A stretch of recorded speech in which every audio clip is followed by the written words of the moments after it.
እንደው መጽሐፉ የመዳን ቀን አሁን ነው ይላል። እወቁት ክርስቶስን እያንዳንዱን በመጽሐፍ ቅዱስ ማስረጃ ነው ካል የመዳን ቀን አሁን ነው። አንድ ጊዜ በቀራንዮ የፈሰሰው ደሙ በቀራንዮ የከፈለው ቤዛነት ለዘላለሙ ስንድንበት እንኖራለን። ክርስቶስ አንድ ቀን በቀራንዮ የከፈለው ዋጋ ለዘላለሙ ሲሰራ ይኖራል። የብሉይ ኪዳን የሞት አገልግሎት ነው፣ ስልቹ አገልግሎት ነው። አው በብሉይ ኪዳን የነበሩ ሁሉ የነፍሳቸውን መሻትና ፍላጎት ሊያዩ አልቻሉም።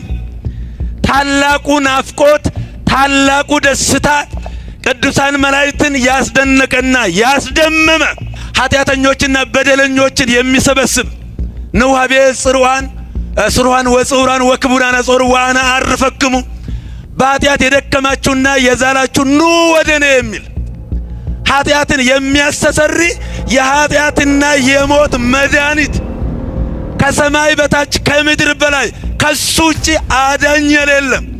አልቦ ካለ ሕይወት በዘያዩ ወአልቦ ካለ ስም በታች ሰማይ ዘይት ወሃብ ላይ ጓለሚያ። ይሄ ከፍ ያለ የወንጌል እውነት ነው ወገኖቼ። ቅዱስ ጴጥሮስ በመንፈስ ቅዱስ ተሞልቶ አንድ ታማሚ ሲፈወስ በምን ይሄንን አደረጋችሁ? እናንተ ሰቅላችሁ የገደላችሁት በእግዚአብሔርነቱ በኃይሉ በስልጣኑ የሞትን ክንዱ ብርት ሰብሮ የተነሳ ዘይግል ሞት ይዞቱ እሱ እናንተ የናቃችሁት ድንጋይ የማዕዘን ራስ ሆነ። እነሆ ከሰማይ በታች ከምድር በላይ እንድንበት ዘንድ የተሰጠን ይህ ስም ነው ይላል። ይህ ስም መድኃኒት ነው። ይህ ስም ሕይወት ነው። ኃጢአትን የሚያስተሰሪ ነው። ከእንግዲህ ወዲህ መስዋዕተ ኦሪት ሰውቼ ሕገ ኦሪትን ጠብቄ ሥርዓቱን ፈጽሜ ተገርዤ እድናለሁ ማለትን በተው ከግላ ኦሪት የተላቀቁ ሰዎች ከእንግዲህ ወዲህ ኩነኔ የለባቸውም ይላል። አመስግኑት እግዚአብሔርን። የለባቸውም ይላል። እነሆ በአዲስ ኪዳን የተሰጠው የሕግ መንፈስ ከኃጢአት ባርነትና ከዲያብሎስ ቁራኝነት ነፃ አውጥቶናል ይላል። ሮሜ 8:1 ላይ ነፃ አውጥቶናል ይላል። መቼም ወገኖቼ መጽሐፍ ቅዱስ የእግዚአብሔር እስትንፋስ ነው። መጽሐፍ ቅዱስ አንዳች ነገር አይወጣለትም።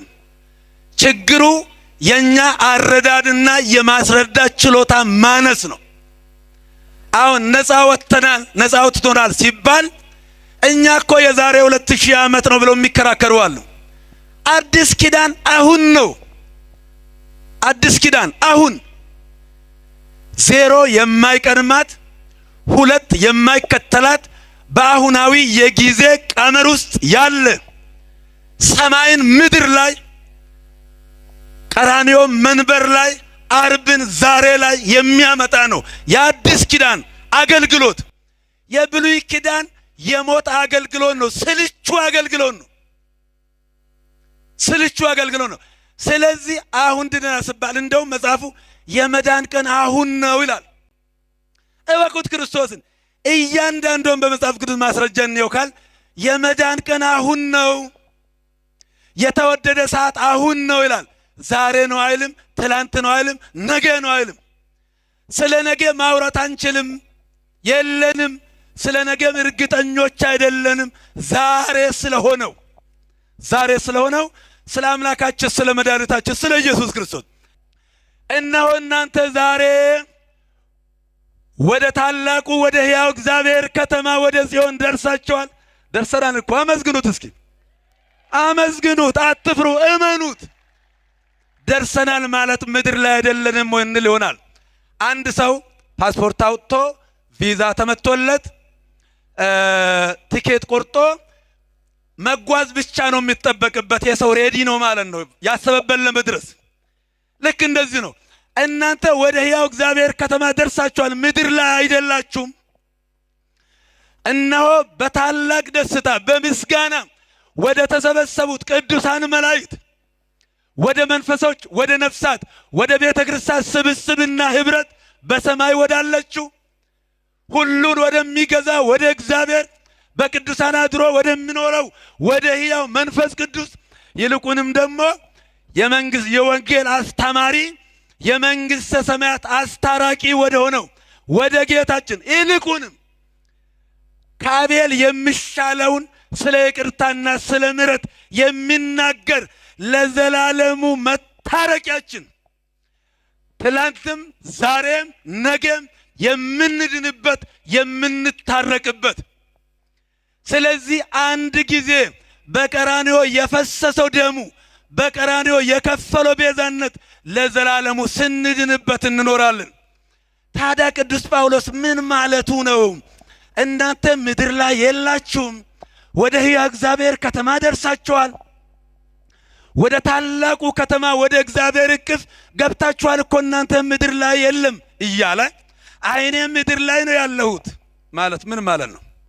ቅዱስ ጳውሎስ ዋሽውን አይዋሽም። እነግረክሙ አሁንስ በትምህርት ዘማርኩክሙ ኢኮነ በእንተሰብ ወአነሂ አኮ ማበሰብ ዘነሳይክዎ ወይሂ ማሩኒዮ ወንድሞቼ በእኔ ስለተሰበከው ወንጌል እነግራችኋለሁ። እኔ ከሰው አልተቀበልኩም፣ ሰውም አላስተማረኝም፣ ጌታዬ መድኃኒቴ ኢየሱስ ክርስቶስ ገለጠልኝ እንጂ ይላል። አመስግኑት እስቲ ይህንን ታላቅ አምላክ በእውነት። ኤፌሶን 2 ቁጥር 4 ላይ እኛን ከወደደበት ታላቅ ፍቅሩ የተነሳ በኃጢአታችን ሙታን በነበርን ጊዜ በልጁ በኢየሱስ ክርስቶስ ወደደን ይላል። አመስግኑት እስቲ በልጁ የወደደን። እግዚአብሔር አብ የሰጠን የእጁ ሳይሆን ልጁን ነው። ልጁን የሚሰጥ ማንም የለም። ስጡ ብንባል ድቃቂ ሳንቲም እላቂ ጨርቅ እንመጸውታለን እንጂ ልጅን ለቁም ነገር ለሞት አንሰጥም።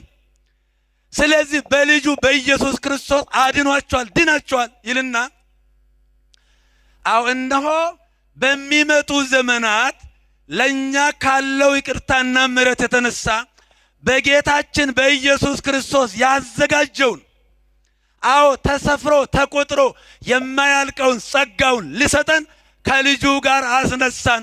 ከልጁ ጋር ከኢየሱስ ክርስቶስ ጋር በሰማያዊ ስፍራ አስቀመጠን ይላል። በሰማይ ያስቀመጠን አምላካችን እግዚአብሔር ክብርና ምስጋና ይግባው። ሰማይ ላይ ነው ያለው። ራስን የምታገኘው ሰማይ ላይ እንጂ ምድር አይደለም። የወደደን አምላካችን መለኪያ በሌለ ፍቅሩ የወደደን የሞትን ቀጠና አሻግሮ በሰማያዊ ስፍራ ከልጁ ጋር አስቀምጦናል። ክብርና ምስጋና ለአምላካችን ለእግዚአብሔር ይሁን።